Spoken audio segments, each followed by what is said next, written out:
40 araw na lang bago ang halalan sa Mayo, lumala ang gulo sa loob ng Lakas Kampi CMD. Ito ay matapos ang sunod-sunod na pagbibitiw sa tungkulin ng 3 lider ng partido at Henry. Tingin ng founder ng Lakas at dating House Speaker Jose De Venecia, pinaparusahan na sila ng langit. Pero Ses, bago pa masimula ni De Venecia ang pagbawi sa partido, inunahan na siya ng Malacanang na naghalal na ng mga bagong lider para sa Lakas Kampi CMD. At narito ang ating eksklusibong report. Unang nagbitiw bilang chairman ng Lakas Kampi CMD si presidential aspirant Gilbert Teodoro.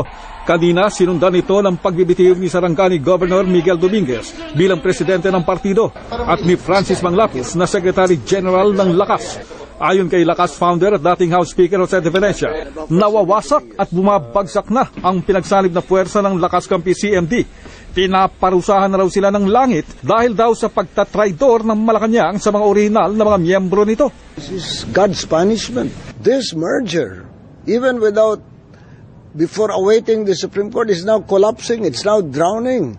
It is disintegrating. Matatandaang naitsapwera ang mga nagtatag ng Lakas na sina JDV at dating Pangulong Fidel Ramos nang pinagsama ng Malacanang ang Lakas, Kampi at CMD. At maghalal ng mga bagong pinuno at suportahan ang kandidatura ni Teodoro. Dagdag pa ni De Venecia, may kinalaman sa gulo sa partido ang pagbuhos ng Malacanang ng pondo sa ibang kandidato. Gibo has shown great principle and courage and moral courage by quitting and resigning because he can no longer stomach these mysterious machinations of Malacanang. Imagine, gagawin siyang chairman ng partido at official candidate ng Lakas CMD, then they will abandon him. Kaya ayon kay De Venecia, babawiin na lamang nila ni dating Pangulong Fidel Ramos ang liderato ng Lakas pagkatapos ng Semana Santa. Pupulungin ni De Venecia ang mga orihinal na miyembro ng Lakas para maghalal ng mga bagong opisyal at pag-usapan kung sino ang dapat suportahan nila sa pagka-presidente. Pero inunahan na sila ng mga kaalyado ng Malacanang.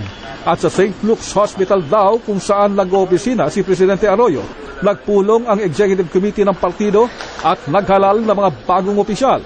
Simula ngayon, si Congresswoman Amelita Villarosa na malapit kay Arroyo ang uupong acting chairperson. Si Francis Manglapus bilang acting president at si Ray Roquero bilang acting secretary general. Ayon kay Lakas leader Prospero Pichay, minadali nila ang desisyon dahil maraming kailangang asikasuhin kaugnay ng halalan. Ang bilis ng aksyon ng Executive Committee. And so I think Nothing to worry. Everything's well. Wala tayong dapat alalahanin. At tuloy-tuloy yung kampanya natin for Gilbert Teodoro, for Edo Manzano, and of course for our senators. Pero paniwala ni JDV, dahil sa nangyaring gusot sa partido, nalalagay ngayon sa alanganin pati na ang kagustuhan ni Pangulong Arroyo na maging Speaker of the House sakaling mahalal siya bilang kinatawan ng Pampanga.